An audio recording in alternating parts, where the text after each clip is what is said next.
As a project manager, business analyst, facilitator, trainer, and coach, she is known for consistently helping teams find innovative ways to solve problems and get things done.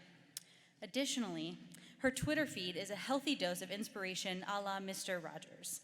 One recent post quoted him as saying, "As human beings, our job in life is to help people realize how rare and valuable each one of us really is." Something tells me Seneca will help us all come a little closer to that realization today. From your clear next step, please help me welcome Seneca Waugh.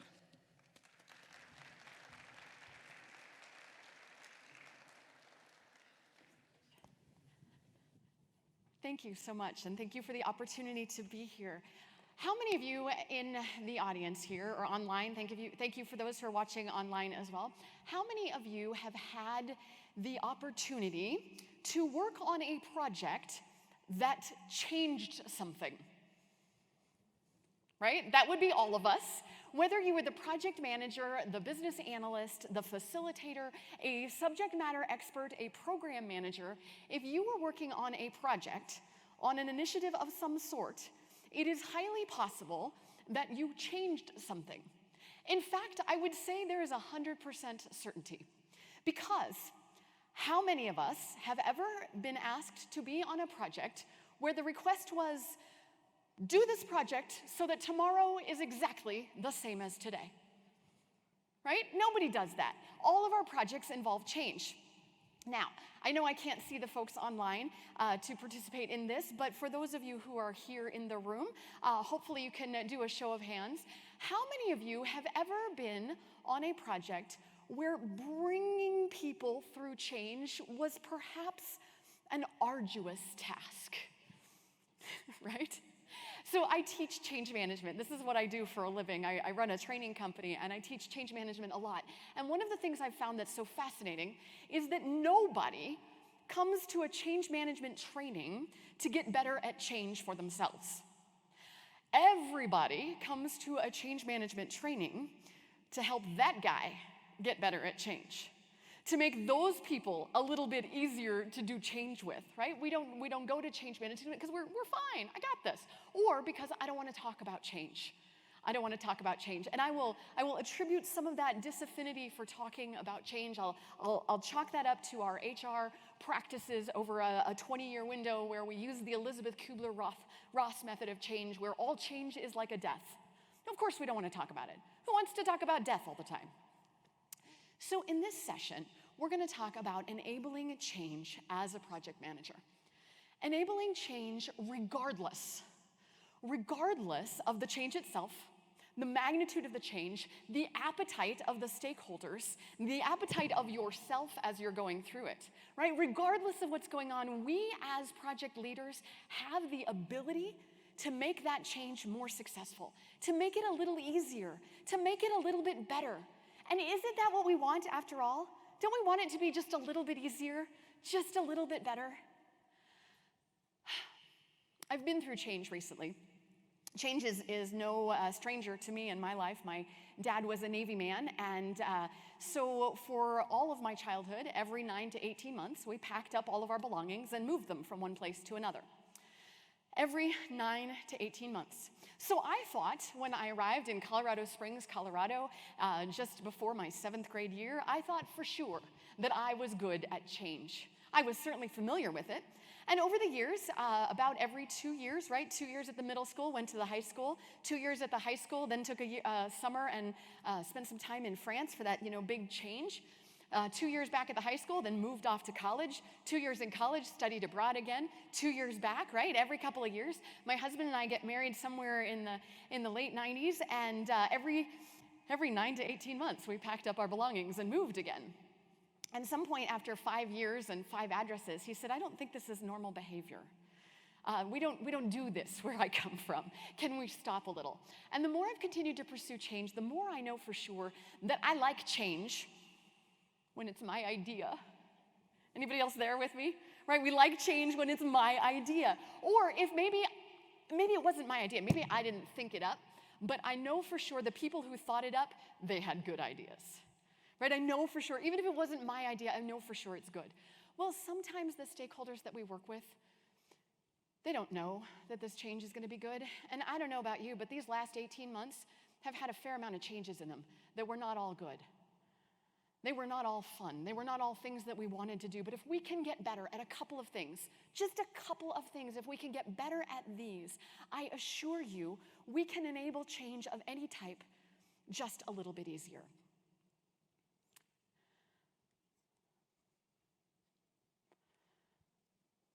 Just kidding on the fast forward of the slides. So I'm going to have someone else work on my slide deck then. So there is a handout available. I know we're all virtual. There is a handout available there for those of you who want to use it. There's a QR code. You can download that. You can follow along if you so desire. So a couple things we're going to work on. We're going to encounter some common symptoms of change. Change looks the same, even though every change is different, right? Just like every human is different. But there are some symptoms of change and transition. And I'm going to give you the opportunity to encounter some of those symptoms so that you can recognize them, so that you know what to do about them. Because it turns out if we understand those and we can recognize those symptoms and we can define terms appropriately, we can get a little more successful. We're also going to explore how your attitude and your mindset allow us to make the change better, right? It really is about you. My mom raised us on the phrase YCYOA. You choose your own attitude. And you know what? That's true. I choose my own attitude, but I also choose to co-create greatness around me, right? If I wish you a good morning and you respond with something like, yeah, what's good about it? Well, that's not co-creating greatness, right? But if I wish you a good morning and you say good morning back, we can co-create this great change that we're looking for. And I'm also going to give you a simple, easy to repeat model. So this model is so simple, it's breathtakingly simple. And I'll show it to you and you'll have a chance to practice it, to doodle it, to draw it on your own terms so that you can help people through change. So as we define terms, one of the terms that I want us to get better at defining is the term change appetite. Change appetite. Now, how many of you in the room have heard the phrase change tolerance? Like, not very change tolerant out there, right? Well, tolerance is a baggage word. Tolerance isn't a word that has a whole lot of positive connotation. Tolerance has become, well, I'm barely tolerant of it, or intolerance might be something for which you would judge someone else. How about if we switch to change appetite? It turns out that my hunger for change and your hunger for change are as variable as our appetite for pizza. You stop and think about this. Our change appetite can change, right? It in and of itself. Some days I may be hungry for change. Some days I may be like, bring it on, right? Any change you've got, I'm ready. I'm ready to take on the world. I'm ready to try something new. This is outstanding. And in other situations, I'll be like, that's enough. No more change for me. I just can't take any more. Right? It's like pizza. Some days pizza is what you want, and some days you've already had enough slices. No more pizza, thank you very much. So as I'm standing here telling you about change, I have recently been through some change in my life. So in a 10-day window that sort of wrapped up about 3 days ago, I moved houses. I moved my business from one location to another, and I moved my 18-year-old daughter off to college. That, my friends, is a lot of change.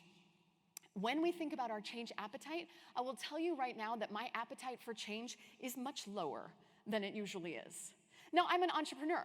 I am a business owner. I like to stay ahead of the curve, and I love to connect with people. I was a consultant for many, many years, and going into new environments and connecting with new people, I love that.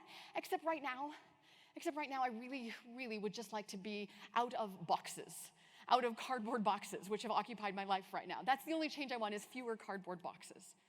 But change appetite is something that we need to look at. So we need to be able to recognize an individual's change appetite. And when you get to your handout, you can sort of recognize some of these words and some of these phrases. And you know that you've got some folks who have a smaller change appetite. And you know that some folks have a larger change appetite.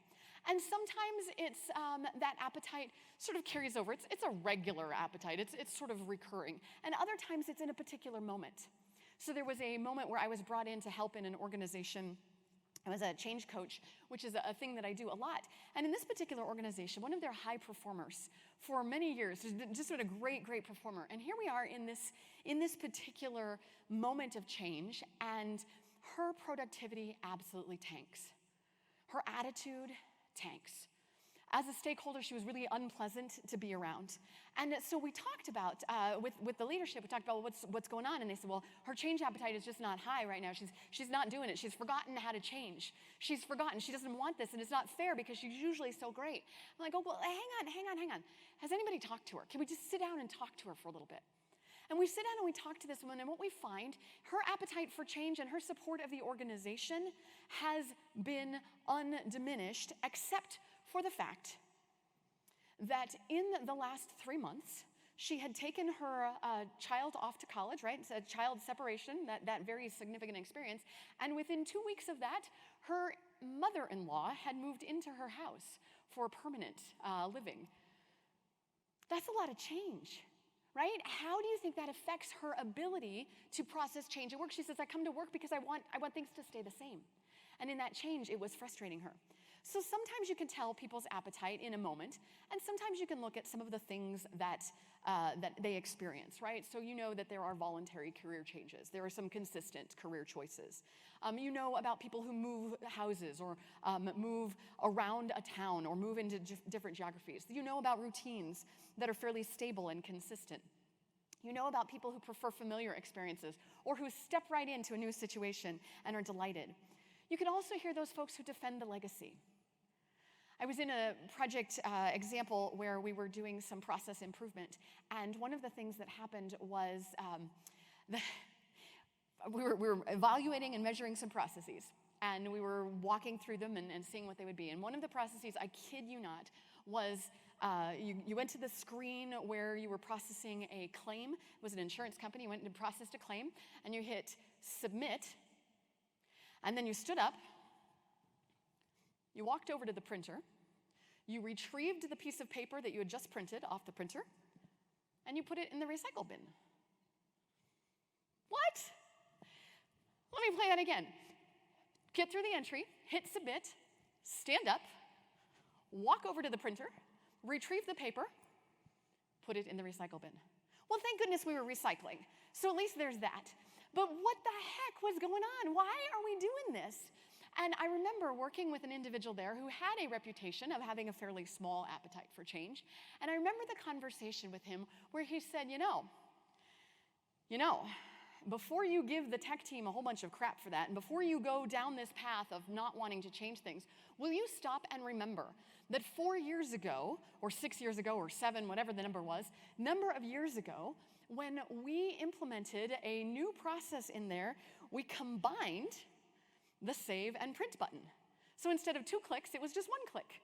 Save and print. It used to be 2 separate clicks. It was 2 separate transactions. And now we did save and print in the same function.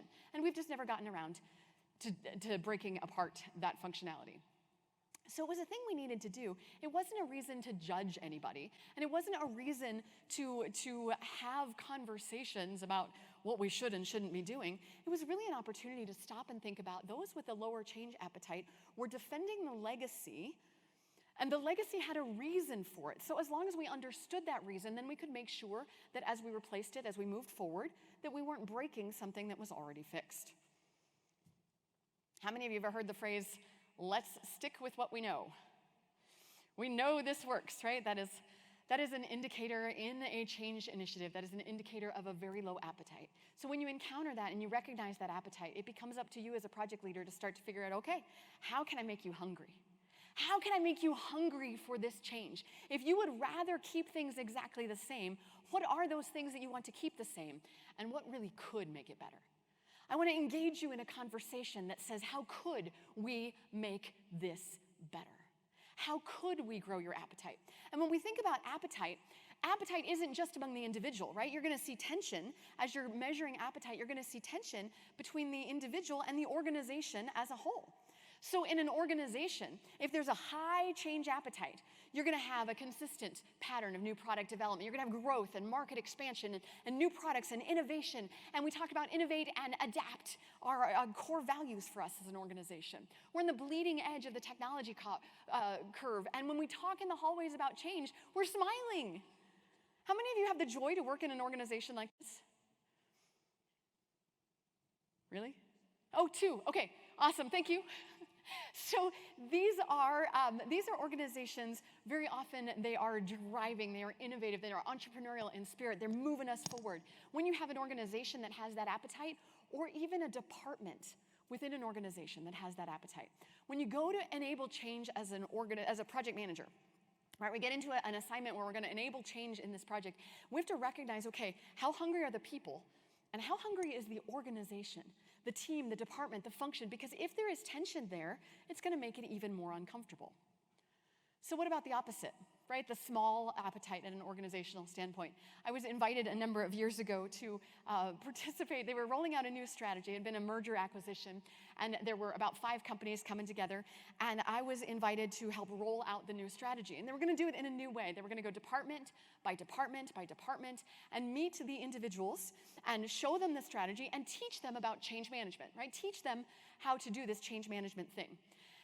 And as the COO was setting us up for this conversation, he said, but Senika, remember, when you teach us change management, please don't use that word change. We're not very good at that, right? Please don't use the word change. Teach us how to change better, but don't use that word change, right? This was a highly regulated industry, or think of other industries where we make small, medium, and large, and they're t-shirts, and they're red.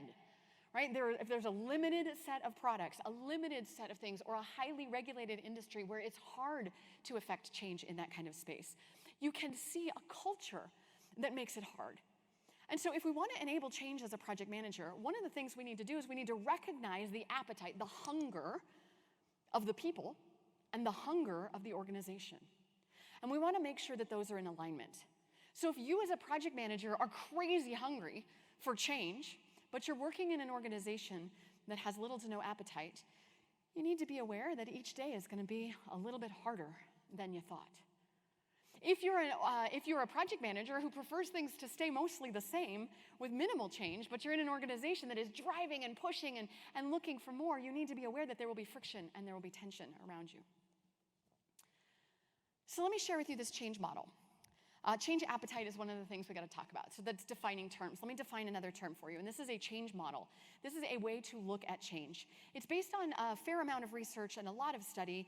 And when we simplify it, change is simply when thing A ends and thing B begins.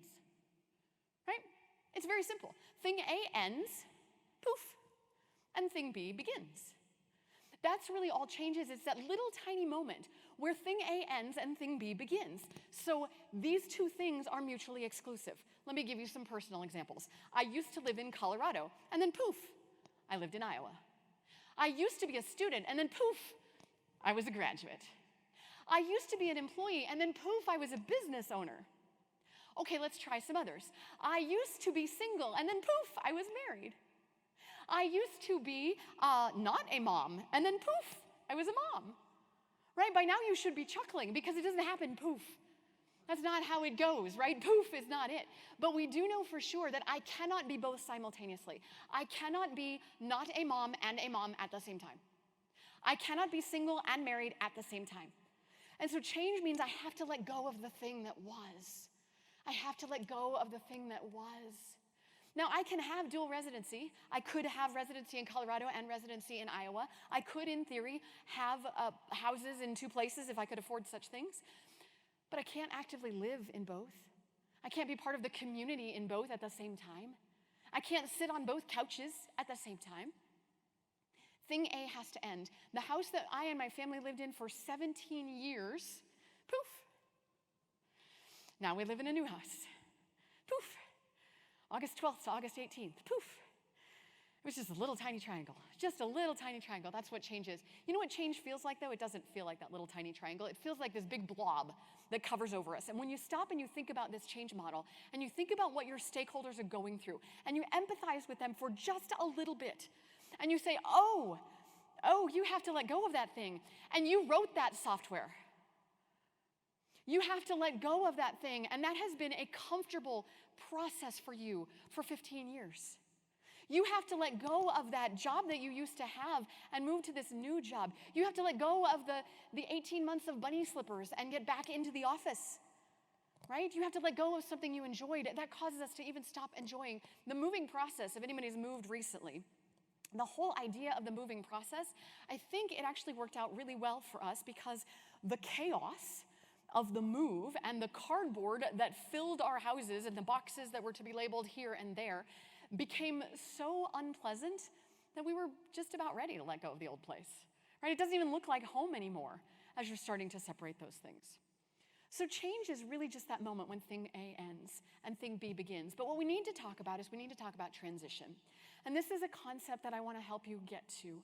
And the concept is that transition, so change is an instant, it's a poof, it's that little tiny moment. Transition, a longer word in and of itself, it is a journey. It is a process. And it is a process by which we start stable in A, right? I liked A, or even if I didn't love it, at least I knew where it was, right? So we start stable in A, and then we have to let go. We have to let go of A. That letting go often hurts. We have to let go of A. And then there's an unstable period. There's that moment between two worlds where you got to kind of figure it out, right? Where it doesn't feel stable. It feels unstable. It feels like walking in the mud.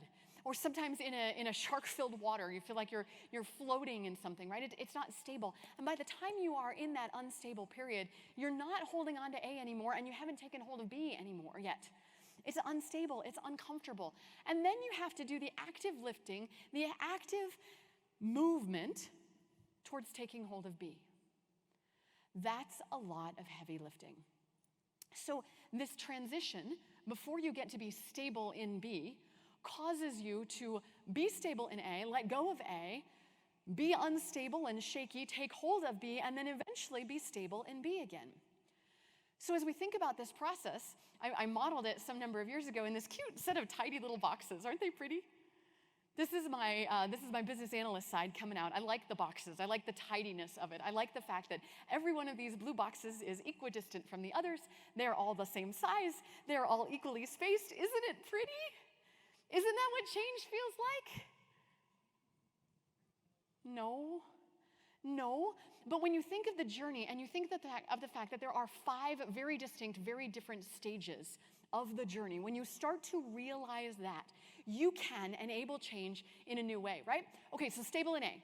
Bear with me for just a second. We're stable in A. We are here. This is what we like. We're comfortable with it. We're familiar with it. We know what we're doing. We are stable in A. While we're there, I'm going to need some advance notice that we're going to change. While I'm stable, I need you to get me comfortable with the idea that something's going to change. Something, and John Cotter will tell us that B needs to be obviously and urgently better than A in order for me to do that. But I need to have some inkling that change is coming. Do you have the opportunity to reach out to your stakeholders and say, change is coming?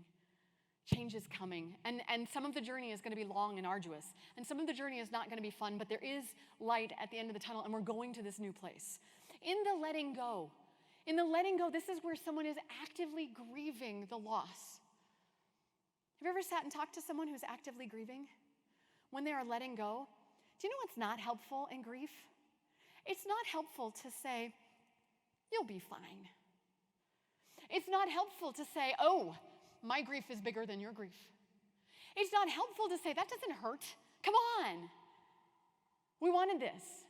These are not helpful things. When someone is letting go, when someone is grieving, we need to have compassion. We need to have care. We need to connect with them as humans and let them grieve for just a moment. And in the unstable period where things are uncomfortable and unsettled, we can offer a platform, we can offer a raft, we can offer a way to connect them. And as we're taking hold and as we're climbing, we give them granola bars, we give them energy, we cheer them on, we give them a tent to rest in, we give them an opportunity to pause for just a second. Does anybody remember October of 2020? October of 2020, a fascinating phenomenon happened. I was in no fewer than 10 meetings in October of 2020 and read no fewer than a half dozen articles or posts by various leaders of the nonprofits and the professional associations I'm a member of that said something along the same lines. This next 30 minutes, this article, this episode, this series or this edition of our magazine or this particular meeting, I promise, will not include the words COVID, pandemic, quarantine, right? Do you remember this? Did anybody else experience this besides me? October of 2020, it was fascinating, right?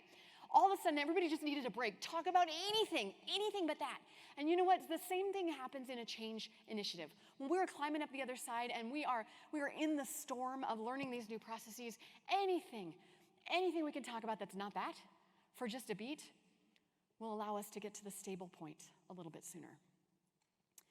So there's a model. It's a downloadable. You can go to yourclearnextstep.com. You can download this anytime you like. And I'll teach you how to draw this in a few minutes here. But when we have the comfort zone, right? You've got that stable in A, that comfort zone. You're going to need to light a fire sometimes or equip someone with a rocket so that they can leave that stable A. And when they are grieving that active negative set of emotions, we need to provide compassion. We need to provide that listening ear. And in the valley, when things are unstable, we need to put a raft underneath us and say we're in this together. We may not be all in the same boat, but we are all in the same storm. And I can see better from here. And as we climb, we cheer each other on and we encourage and we do the lifting. I don't know about you, but I have never been on one of those projects where what they said to me was, hey, as you learn this new system, as you adopt this new process, as you do this new thing, don't worry, you don't have to do your day job. Just take your time off your day job. Learn this new skill. Just do that. Just focus on that, right? That's not what happens.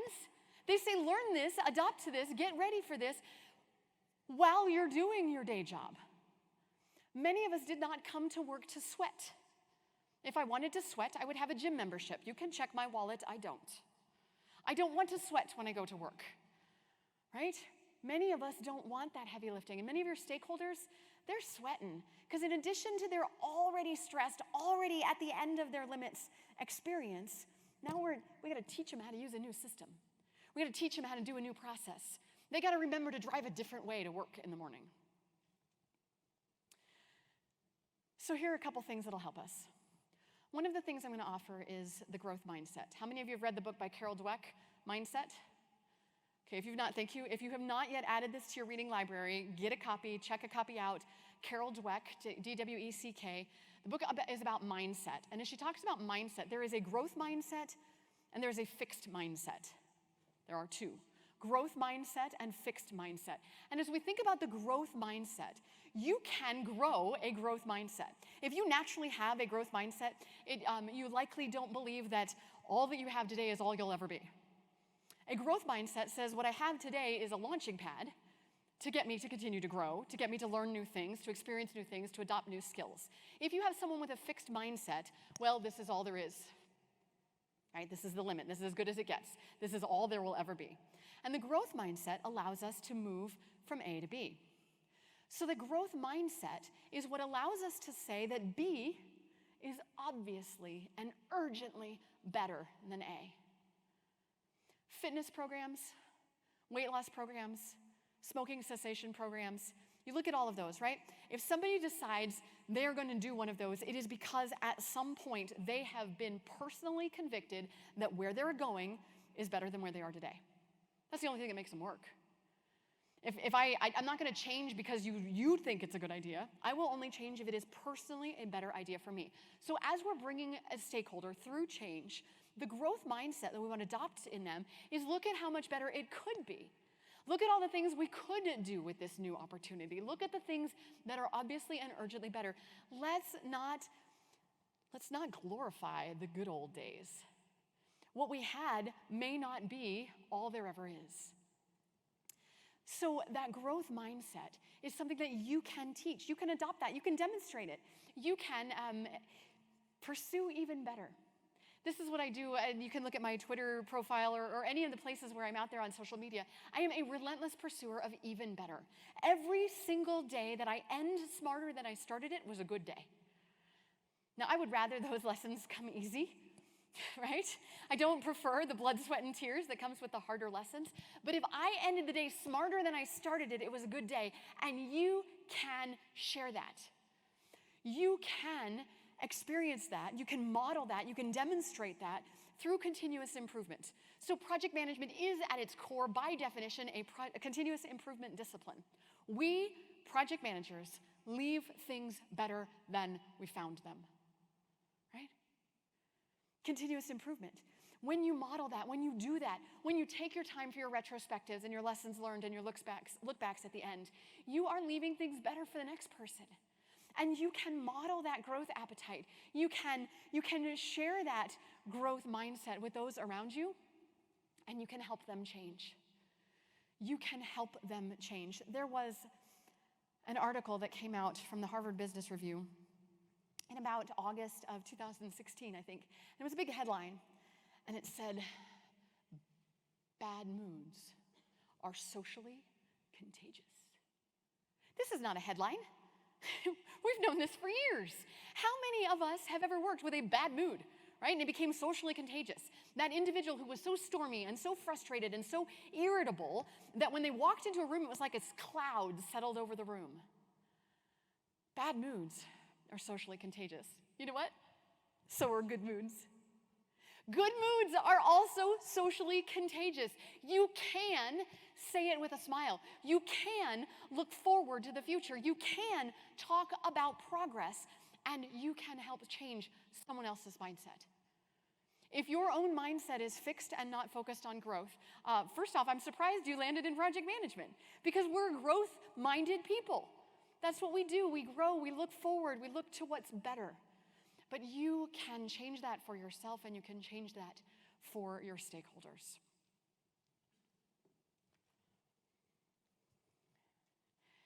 Here's another way to enable change a little bit more effectively. Project managers were facilitators, right? And as I teach a lot of facilitation classes, and I coach people through facilitation, and one of the techniques I've always said is that in order to be an effective facilitator, you have to be content neutral and people positive.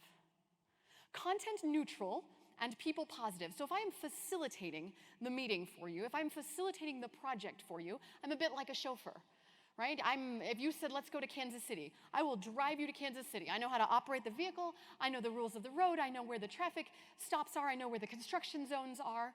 I know how to keep the oil filled and the gas filled. I will drive us there, but it's not my destination. I am content neutral. I'm destination neutral. It's not my car. It's not my destination. Sometimes they're not my monkeys, right? If I am content neutral, I can serve the project better, and I can really do what's best in the best interest of the meeting or the best interest of the project. But it doesn't stop there. I do need to be content neutral, and I need to be people positive. Okay, so this is easy for me to say. I am a dyed-in-the-wool optimist. I am a lover of people. I delight in the company of others. I love to inspire people. I love to be inspired by people. I love to learn things from people. I love to help people learn. I love the company of others. And even so, there are some mornings when I wake up and my opening thought that morning is, this day would be easier if I could do it all by myself. Have you ever had one of those days? You wake up in the morning and you think to yourself, this day right here would be just easier if I could do it all by myself. Now, that's a stranger question now after the last 18 months than it was 18 months ago, where some of us, we miss the company of others, right? But even so, even if you have those days, and I saw a hand go up, I hope it's just once in a while and not every day that you have those, but when we have those days, we gotta like the people. We gotta love the people. We gotta embrace the people. We've got to be people positive and accept them for who they are. We are different. We are created to be different. And that's wonderful. That's wonderful. That's what makes our project successful. That's what makes this world a better place. So let me give you one of the examples about a people positive attitude that you may or may not be familiar with. The concept is the concept of a pre-griever and a post-griever. Now, if you have not traveled, studied abroad, for example, it comes in with exchange students, whether they're studying here or a student is going abroad. It comes with military assignments, if you're being stationed somewhere. Sometimes you can find it in situations around expected long-time illnesses or terminal illnesses or aging. It doesn't really apply to sudden things, but it does apply the idea of a pre-griever and a post-griever. The concept here is a pre-griever grieves in advance of the sad. I know the sad is going to happen, and I start to cry because the sad is going to happen. I know eventually I'm going to have to end this wonderful experience that I've had and go back to wherever I was, and that's going to make me sad. And so a pre-griever grieves in advance. An easy example that I'm afraid is fairly fresh in my mind is the getting the kid ready for college. I have 2 daughters, an 18-year-old and a 16-year-old. And my 18-year-old, so getting the kid ready for college, right? A pre-griever, here's what a pre-griever does. Senior year of high school. A pre-griever goes through all of those senior events. It's a homecoming game. It's our last homecoming game. It's the last football game. It's the last winter ball. It's our last Christmas together as a family. It's our last spring break together. It's the last prom. It's the last band concert. It's the last. And the pre-griever grieves in advance of the sad. The kid has not left yet. The kid is still at home. And if you have teenagers, I do believe that God does something to them so that it makes it easier for them to go. But they're still home at this point. And the pre-griever is grieving in advance of the sad. And then they take the kid to college, they drop the kid off at college, and they're fine. The post-griever looks like something else. The post-griever enjoys the senior year, enjoys all of the things that happen in the senior year, and even the summer is fine, and all those last-minute things. They drop the kid off at college, and on their way home, they start to cry.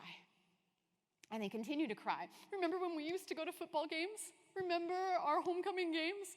Remember the last year's winter ball? Remember when we used to get together at Christmas? Remember when? And they grieve after the sad, right? So you can't really categorize people. I've been told there are 2 kinds of people. There are those who believe that people can be categorized and those who know better. You can't really categorize people. You can't put people in boxes. I know this. I believe this. You don't put people in boxes, not physically, not metaphorically. We don't do that. That's bad behavior. We don't put people in boxes. And yet, if you understand the idea of a pre-griever and someone who might be sad before the sad thing happens, you can help them through change a little better. If you understand the idea of a post-griever, someone who is sad after the thing happens, you might be able to help them through it a little better. And when you are in an organizational context, the piece you need to recall is that the change and the grief period, the grief and the sad begins in an organizational context with the first tier of the earliest pre-griever, and it does not end until the last tier of the latest post-griever. No wonder change takes 7 years. Right? How many times have you walked around the hallways of your organization to hear someone say something like, oh, man, I remember that project. It was so frustrating. It's so irritating. And you're like, dude, that was 7 years ago. Like, seriously, we're still talking about this? I had a colleague who, the organization that she was working with, there was this moment where they were starting to talk about, it was a manufacturing environment. They were starting to talk about mandatory Saturday hours. They hadn't implemented them. They weren't going to apply to everybody. We didn't know who, and there were Saturday hours coming. And she grieved so openly about the loss of being able to go to her kids' soccer games that, by the way, never actually happened. She never had to work Saturdays. But she grieved in advance in anticipation of the sad, right? If you want to understand, if you want to help people, you got to understand what they're feeling. In the 1990s, we were taught we don't have emotions at work. Fortunately, we're smarter than that now. We know that when you walk into the workplace, you don't just take off your emotions and put them in the coat rack for the way home, right? We have feelings. People have feelings. If you are a people positive, you are recognizing and delighting in the pre-grievers just as much as the post-grievers, and you're understanding where they are. I didn't actually believe the pre-griever and post-griever thing. I didn't know about it until I had encountered it with my own child. So this was the younger one. This was Sophie. She was 5. We were getting ready to go to Disney World. As a family, we'd saved for it. We're ready. Kids are 5 and 7, right? Perfect ages for the Magic Kingdom. So we're going from Iowa to Florida. And as we get out of the house and we get into the car and we back out of the garage, and we're still in the driveway. And we're on my husband's time, which means we've got like 4 hours to get to the airport, which is only 20 minutes away. So he's an advanced planner, and so we've got plenty of time. And I look over my shoulder, and in the back seat, Sophie, the little one, she's got these tears running down her face. Like she is crying, not alligator tears, real tears. And they're dripping down. And it's working its way up to a sob. Sophie, did you forget something? No. Because we got time, kid. We can go back in the house. We're right here. Whatever it is, we can get it for you. No, it's not that. Are you hurt? No. What's going on, Sophie? What is it? Don't you know we're going to Disney World, Sophie? Uh-huh. Why are you crying? Because in a few days, our vacation is going to be over. Are you kidding me? Are you kidding me? And it turns out that's real and common. And even though I had never encountered it in my life before that earth-shattering moment, and all of the tears that took us all the way to Florida, my goodness, doing a little research and understanding pre-grievers and post-grievers and loving them anyway. Loving them anyway. People positive. Another piece of the people positive is the realization that we have all got baggage. I have got noise that I carry. I've got things that I do not do well. I've got things that I think I do well, but you know better, right? We've all got baggage. I've got things that tick me off. So do you. So do they. We've all got baggage. How many times on a project have you thought to yourself, oh, here we go again? We got to stop that. We got to stop that. We've all got baggage. We can help if we have that people positive attitude. Hey, it's a new day. Maybe they've figured out how to carry that baggage a little easier this time. Maybe I can help them carry that baggage. If we help and don't judge, if we help and don't judge, if we help and don't judge, we can move forward through change better. Instead of looking at Sophie in the back seat and saying, come on, kid, don't be ridiculous. Don't cry. We haven't even gotten there yet. Right? That's not helpful. Hey, stakeholder, I know that this is going to change your whole world and you're kind of frustrated about it, but we're all in this together, so just get over your attitude. This is not helpful. This is not helpful. Understanding that someone is grieving, hey, this is a lot of change for you. And this is coming right on the heels of that other implementation. I know we're asking a lot of you. Thank you. Thank you for coming to the table. Thank you for participating. Thank you for being willing. Do you know how magical those two little words are? You can demonstrate your people positivity with little words like thank you. Help and don't judge. The more we think about change as a journey, I introduced the model a little bit ago. I'm going to show it to you again. I'm going to teach you how to draw this change as a journey. And when we stop and we think about change as a journey, not a poof, not an instant, not a moment, change and transition are a journey. And when we think about them as a journey, we can pack appropriately. We can help them pack appropriately, right? And we can use the right messages along the way. We can help people by thinking of change as a journey. So what does that look like? When someone is in that comfort zone, when someone is like, yeah, finally got it all figured out. These are now the good old days, right? When they're in that comfort zone, we can think about the messages that they need, and they're different messages. Sometimes people need, in those of you who are in IT, we talk about this all the time, right? We talk about the burning platform. So you see fire on the platform there, the burning platform, right? We have to move. We have to move. There is a burning platform. This system will no longer be supported, or there is a compelling reason why we can't stay here anymore. That is a different message than some of the other messages we hear later in the game, right? That burning platform creates that urgency. It creates that desire to jump. Sometimes you equip people with a cape, and you're like, hey, you lead us. You know this stuff. You know this better than anybody else in the organization. You lead us through this. Let's take your insights. Sometimes people just want you to take their hand. I'll go if you go. We'll do this together. Right? And that is a different message at a different moment than the next one, which is the grief, right? We've talked about that, letting people mourn through that.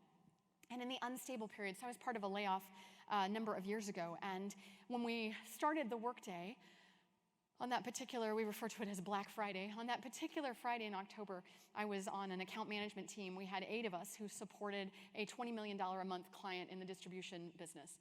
And when we started that morning, there were 8 of us who supported that $20 million client. And by 2 in the afternoon, my 6 closest colleagues and friends had been laid off, and there were 2 of us left standing on that team. So there's some grief that comes with that, right? There's some grief. This was pretty sudden. There was no pre-grieving. I had no idea. The only clue that any of us had was that the receiving department had received some empty cardboard boxes in pallets that morning. That was the most advanced notice that any of us had. And within our team, 2 of the people that were let go actually worked for me. I was their direct supervisor, and I didn't even know that they were being laid off. Not a particularly effective organization, and a great case study in how not to do business. But in this moment, there was the grief, right? The survivor's guilt of still having my job when others didn't. There was the grief of having to make it transparent to the customer. The customer had no idea. We were still going to do all the things we were supposed to do with a team of 2 that used to be a team of 8. And I remember for about 6 months being in this fog and being in this really dark space. My grief had carried me, and then it was sort of uncertain and unstable as my colleague Heather and I tried to learn our way through. And there was this moment about 6 months in where Heather's words that morning were, "Seneca, I came to work today and it didn't suck."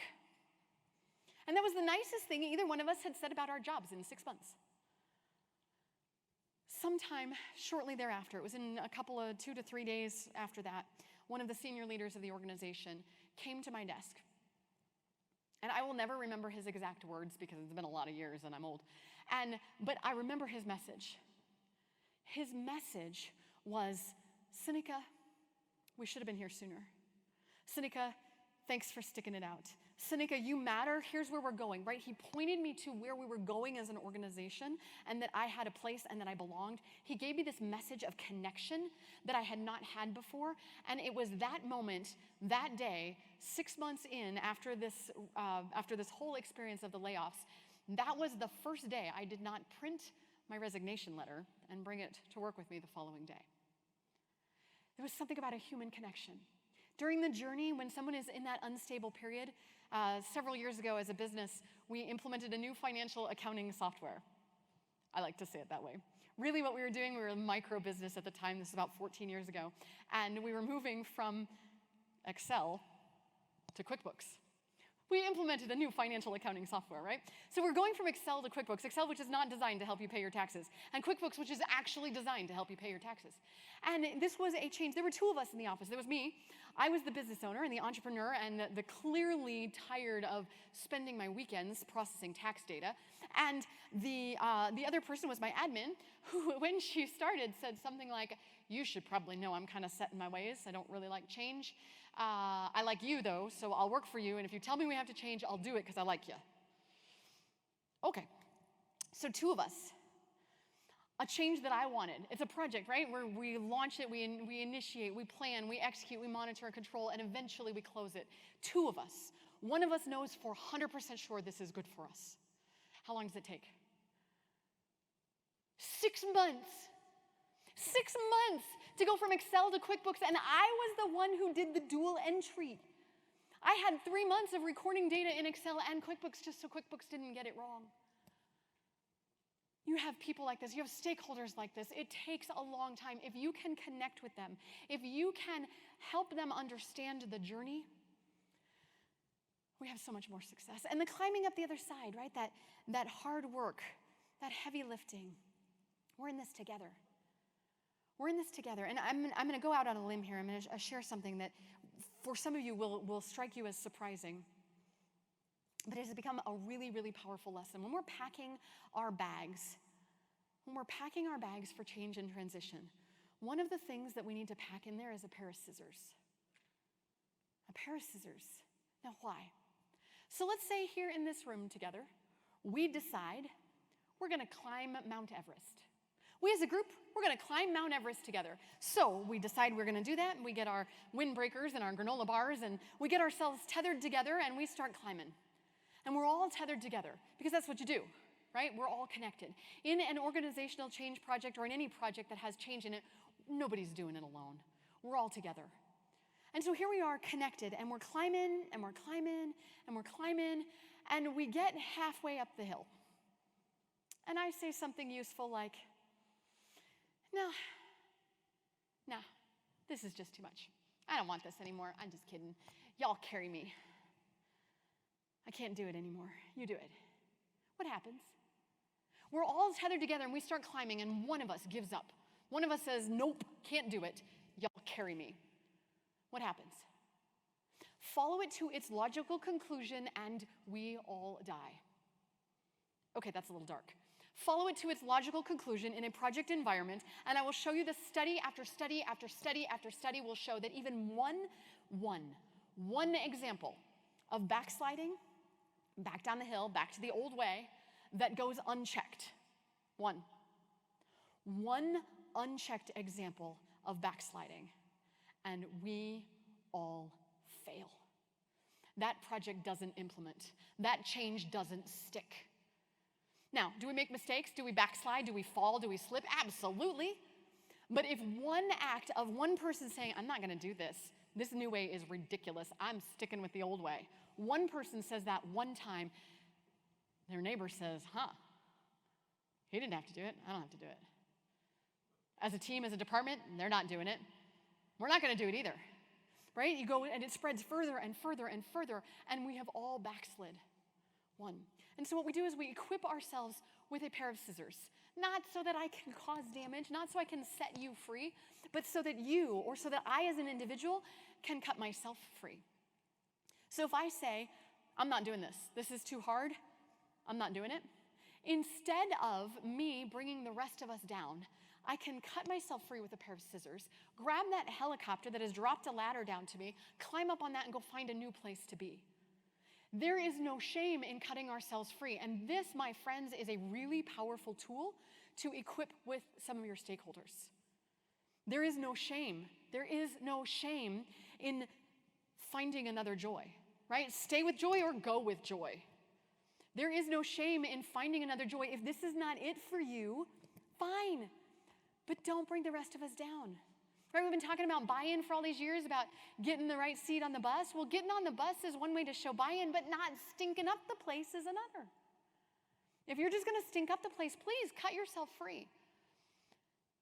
I was speaking at a BA conference a couple years ago, and I was teaching change management, and one of the gals came up after the session, and she said, Seneca, I got to tell you, a couple years ago, I heard your message on cutting ourselves free and letting go, and there's no shame in that. And she said, let me tell you how it played out. In our organization, we were switching, and we're doing the whole agile transformation, and we had our first core team that was implementing agile for the first time. And we had this project manager who was just really, really traditional and really loved the old way and did not love agile. She just couldn't get there. It was not something that worked for her. It didn't work for her brain. It didn't work for her attitudes. She really, really loved the detailed planning that happens up front. She loved it, and she missed it, and she was really struggling. And she said, Seneca, when you told us that we could cut ourselves free, I went back to her and I said, you know what?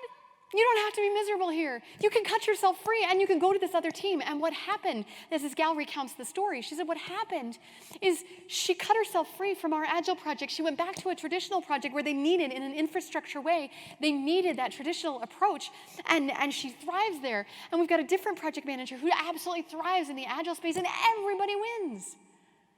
Everybody wins. When you think of it as a journey, you can equip people with the tools that they need. And then you get to the last stage, right? So we've climbed, we gave ourselves a rest, we allowed ourselves to cut ourselves free if we needed to, and we arrived stable in B. We're here. This is it. We've arrived stable in B. Can you take a second and say thanks? Can you take a second and celebrate? Nope, can't. Too busy. Gotta move on. No, you don't. You will not move on successfully unless you stop and say thank you. You have to acknowledge, we have to celebrate, we have to thank people for the progress that they made and for how far they came. We thank them, we acknowledge them, we recognize their blood, their sweat, their tears. We acknowledge the efforts that they made and how far we've come. And we celebrate that, and that helps us. So if you're going to draw this process, and I invite you, if you've got scratch paper or just use your finger, if you're just draw it on, pretend you're drawing in sand, and just draw it along so you have this experience. Here's what it looks like. Here's this very simple model. You draw A on one side, and you draw B on the other side. A has a firm circle around it because it's solid and we know what it is. B, it's uncertain, it's in the future, but it's obviously urgently better, right? It's higher up, it's better. B is better. And then we draw a little journey, right? A platform over A, a platform over B. And wouldn't it be nice if I could just step from one to the other? But I can't.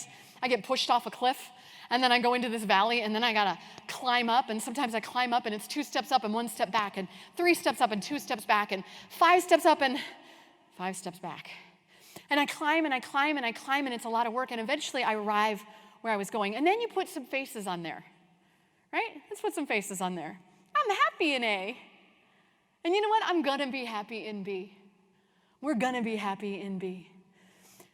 But we're not gonna like the tumbling part. We're not gonna like the uncertain, squishy gray part in the middle. Raise your hand if you've ever heard this phrase. I love these uncertain times we're living in. Said no one ever, right? Nobody loves that part. Even people who love change do not like the uncertain, squishy gray. So we're not gonna like that part.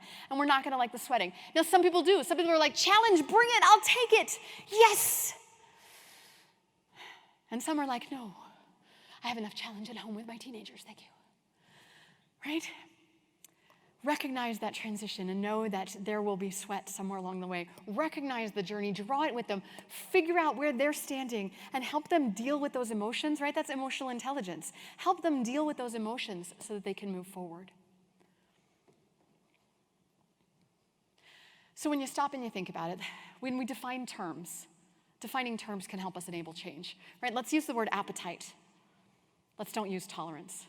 Let's use the word appetite. When we think about the symptoms of change, right? What does it look like? It looks like people at the edge of a cliff staring it over. It looks like people hanging onto the side of a cliff saying, no, no, not this. It looks like grief. It looks like people in this uncertain mid-zone looking around going, I don't even remember why we were doing this. I can't see up to B.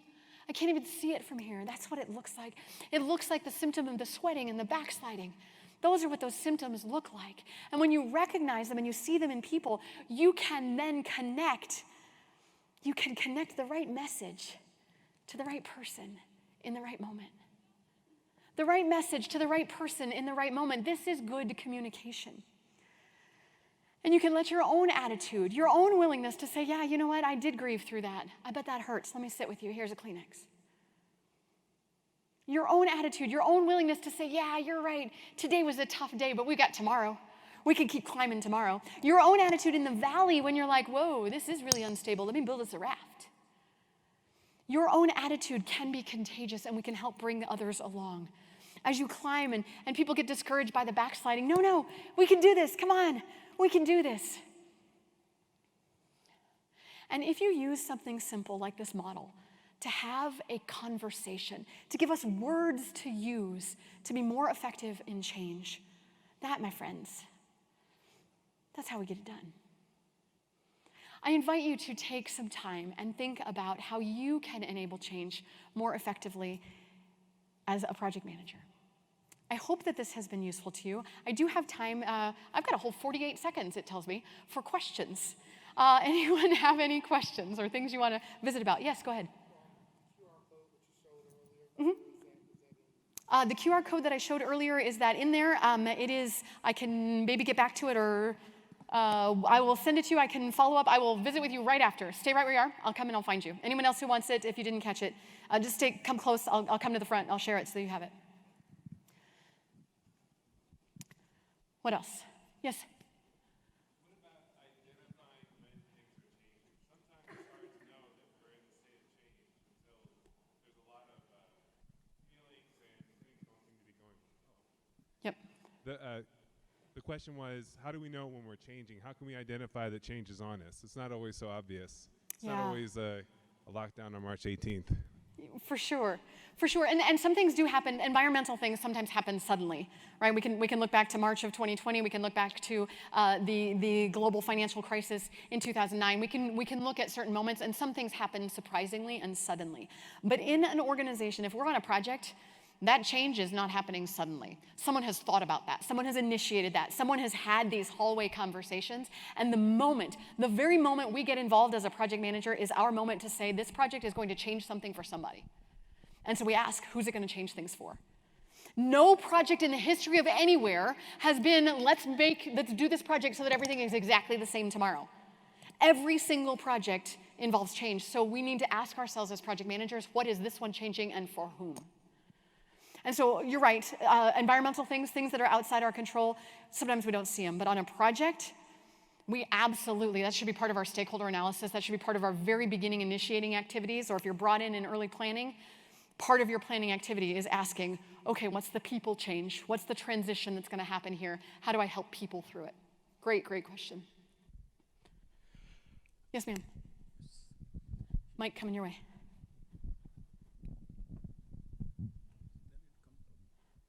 Can you hear me? What about you're entering into a project that's partway through, or it's a new project, but there's been a multitude of projects of change in an organization and people have massive change fatigue and they're over it. How do you deal with that? Yeah, change fatigue is real, right? Change saturation is a thing. Sometimes we just can't take anymore. So if as influencers, we have the ability as a project leader to say, whoa, hang on just a second, steering committee, hang on just a second, executives who asked for this. Are you aware that that change is gonna put them over the edge? Are you sure we wanna put them over the edge this week? If you can have those conversations, and I don't mean to be tongue-in-cheek about it, but if we can have those conversations about, hey, this is not healthy, that's what we should do, right? We signed, if you're a PMP, you signed a code of ethics that said you will do what is in the best interest, right? And so if it's not in the best interest of the organization, we gotta raise our hand and say, help me see it. And if the message comes back that, yes, this is what we need to do, yes, this is in the best interest, then we need to fake it till we make it. Put that smile on, right? Put that energizing, look for the positive, look for the growth, look for the opportunity, and connect with each human along the way. Each person needs their own thing. Great, great question. Last one right here. Yeah, I actually have a question from our virtual audience. Kim has asked, how do you help a pre-griever through their grief when there's no warning of the sad? Yeah, how do you help a pre-griever? If there is no warning of the sad, the only thing we have is them in that moment right there, and compassion is how we help them. Thank you for the question. Compassion is how we help them. In that moment, we stop and we think, when have I ever been sad? And what did that feel like? And how can I help that individual move through that? And even if they didn't get a lot of advance notice, if you have advance notice, you might connect with others and say, you know, there's gonna be a moment that this is gonna hurt. So if you can do that in advance, great. If there was no advance, then the best you can do is understand, connect with them and say, I hear you, I know this hurts, let me grieve with you a bit so that we can move on. Great question. Any other question, please? If not, Sinika, thank you very much for bringing such a big and synergy between the virtual and the real and bringing the oneness there. We are better from A to B, and we all have baggage, and we will all help each other. Absolutely. Thank you very much.